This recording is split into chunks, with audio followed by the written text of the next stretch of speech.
Hi hello welcome to జై Mudiraj media. Nizamabad జిల్లా దర్పల్లి మండలం దుబ్బాక గ్రామంలో ముదిరాజుల కులదైవమైన పెద్దమ్మ తల్లి ఆలయ ప్రారంభోత్సవ వేడుకలు అట్టహాసంగా జరిగాయి. ఈ కార్యక్రమంలో భాగంగా విగ్రహ ప్రతిష్టాపన, మహాయజ్ఞం, పెద్దమ్మ పెద్దిరాజుల కళ్యాణము జరిపించి అమ్మవారికి ప్రత్యేక పూజలు భక్తి శ్రద్ధలతో నిర్వహించారు. ఈ కార్యక్రమానికి హాజరైన వేలాది మంది భక్తులకు అన్నదాన కార్యక్రమం నిర్వహించారు. ఈ సందర్భంగా దర్పల్లి మాజీ ఎంపీపీ ఇమ్మడి గోపి ముదిరాజ్ ప్రత్యేకంగా అమ్మవారిని దర్శించుకున్నారు. ప్రతి ఇంటి నుండి పసుపు వేప కొమ్మలతో అలంకరించిన బోనాలను దుబ్బాక ప్రధాన వీధుల గుండా ఊరేగింపుగా తీసుకుని వచ్చి అమ్మవారికి సమర్పించుకున్నారు.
ఇదే కదా ఇప్పుడు ఇంతవరకు జరిగింది. ఇప్పుడు మనకు కొద్దిగా తెలివితేటలు వచ్చినాయి. మనం ఎవరికి లొంగేది అవసరం లేదు. మనం 1000 కాందాన్ అయిపోయింది. కష్టపడుతున్నాము, తెలివితేటలు వచ్చినాయి. ఇప్పుడన్నా కానీ ఏ పార్టీ వచ్చి చెప్పినా కానీ వినకుండా మనం ఒక లీడర్ను చేసుకుంటే మనం బాగుపడతాం. నియోజకవర్గం ఏదన్నా కానీ అక్కడ ఉంటే మీరు ఒక లీడర్ అయితే మీకు సహసేకరం అంతది కానీ వాళ్ళు చెప్పినట్లు ఇదైతే ఇప్పుడు ఇంత ఘోరం ఉన్నదంటే ముద్రాజ్ అంటే పట్టించుకుంటలే. లీడర్ల దగ్గరికి మొన్న పోయి 3 రోజులు తిరిగి వచ్చినాం. మాకు సహాయ మేము అందియలే కాకుంటే ఆహ్వానించినాం. అయినా రన్నింగ్ లీడర్ వస్తలేడు, మాజీ లీడర్ వస్తలేడు. అంటే మనది ఏమన్నా వాల్యూ ఉన్నట్లా పొద్దుంతా తిరిగినాం అన్నం తినకుండా. ఈడున్నాడంటే ఆడున్నాడు, ఆడున్నాడంటే ఈడున్నాడంట. తిరిగి వచ్చినాము, ఆహ్వానించినాము, పత్రికలు ఇచ్చేసినాము, కార్యకర్తలకు ఇచ్చినాము. ఇంతవరకు ఒకళ్ళు వచ్చిన వాళ్ళు లేరు. తనకు ఏదో ముచ్చట్లు తలగబెట్టిన దానికే తను వచ్చేసిండు. ఎందుకు వచ్చిండు? లీడర్ కాదలిగి రాలే. మన కులాస్తులు మనోళ్ళు ఎంత పెద్దగా తక్లీఫ్ చేసి కట్టిండ్లు అంటే మన గెలవడానికి వచ్చిండు కదా. అదే సహాయ సహకారము ఎప్పుడన్నా దేవుడు ఆడిస్తే మనం అందరము సహాయ సహకారం అందించుకుంటే బాగుంటుందని నా కోరిక. అంతేనా? జై ముదిరాజ్. అందరికీ నమస్కారం. జై ముదిరాజ్. జై పెద్దమ్మ తల్లి. మన ఇక్కడ దుబ్బాక గ్రామానికి మన పెద్దమ్మ తల్లి ఆలయాన్ని చూడడానికి వచ్చినటువంటి ప్రతి ఒక్కరికి ముఖ్యంగా మన గోపన్న గారికి ప్రత్యేక ధన్యవాదాలు. మన విలేజ్ చుట్టుపక్కల గ్రామాల నుంచి వచ్చిన వారికి కూడా ప్రత్యేక ధన్యవాదాలు. అలాగే మేము మా కష్టార్జితంతో సొంత డబ్బులతో ఒక ఆలయాన్ని నిర్మించుకున్నాము. దాన్ని చూడడానికి వచ్చి చాలా మంది సంతోషపడుతున్నారు. ఈ విధంగా మనము ఏర్పాటు చేసుకొని ఈ పూజా కార్యక్రమాలు పూర్తి చేసుకొని మరియు బోనాల కార్యక్రమం కూడా ఉంటాయి. ఇందులో అందరికి కూడా స్వాగతం పలుకుతున్నాము. కలిసి కట్టుగా అన్న లాంటి వాళ్ళకు మనం సపోర్ట్ చేస్తే మనం కూడా ముందుకోవచ్చు. అదేవిధంగా అన్ని సహాయ సహకారాలు కూడా పొందవచ్చని మా యొక్క ముద్రాజు బంధువులకు కూడా మేము తెలియజేస్తున్నాము. అన్నకు వెళ్ళ మేము సహకారం ఉంటామని ఛాయశక్తులు మేము ప్రయత్నించి ఆయన ముందుకు తీసుకుపోతామని కోరుకుంటున్నాము. మన ముద్రాజు చాలా వెనుకబడి ఉన్నాము.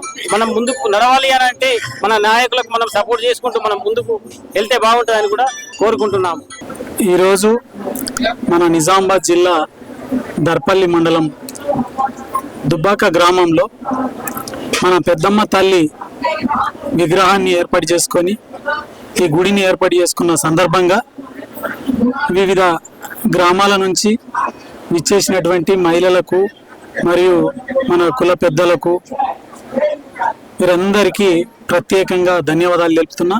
ప్రధానంగా ఈ ఊరు మన దుబ్బాక ముదిరాజు ప్రతి వ్యక్తికి కూడా ప్రత్యేకంగా నేను ధన్యవాదాలు తెలుపుతున్నా. ఎంతో కష్టపడి నిజామాబాద్ జిల్లాలో ఒక పెద్దమ్మ తల్లి గుడి నిర్మాణం అనేది ఇంత పెద్దగా ఇంత గ్రాండ్గా ఇంత పెద్దగా నేను చూసిన ప్రతి గ్రామంలో తిరిగి చూసినా కానీ ఇంత పెద్ద ఎత్తున జరగలేదు. అది కూడా సొంత డబ్బులతోటి వాళ్ళ కష్టార్జితంతో కష్టపడ్డ డబ్బులతోటి తలా ఇన్ని వేసుకొని తలా ₹1,00,000 వేసుకొని 1,30,00,000 నిర్మాణం చేసుకున్నారు. ఇది ఐక్యతకు నిదర్శనం. ముద్రాజులు ఏంది, వాళ్ళ పట్టేంది, వాళ్ళ ఐక్యత ఏంది అనేది ఇక్కడ నుంచే ప్రారంభమైందని నేను అనుకుంటున్నా.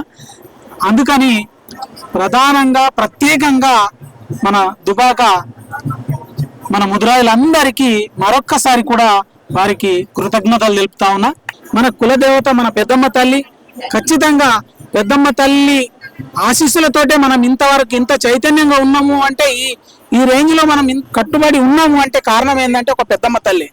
మనకు ఇంకా ఏ చైతన్యం లేదు, ఒక్క మన దేవుడు వల్లనే మనం ఇంత చైతన్యంగా ఉన్నాం. కనీసం ఇలా బతకగలుగుతున్నాం అంటే మనకు పెద్దమ్మ తల్లి ఆశీస్సులతోటే. కాబట్టి ఈ పెద్దమ్మ తల్లి ఆశీస్సులు మన ముదిరాయలకు మరియు గ్రామ ప్రజలకు అందరికీ ఉండాలని చెప్పేసి కూడా కోరుకుంటూ, అట్లాగే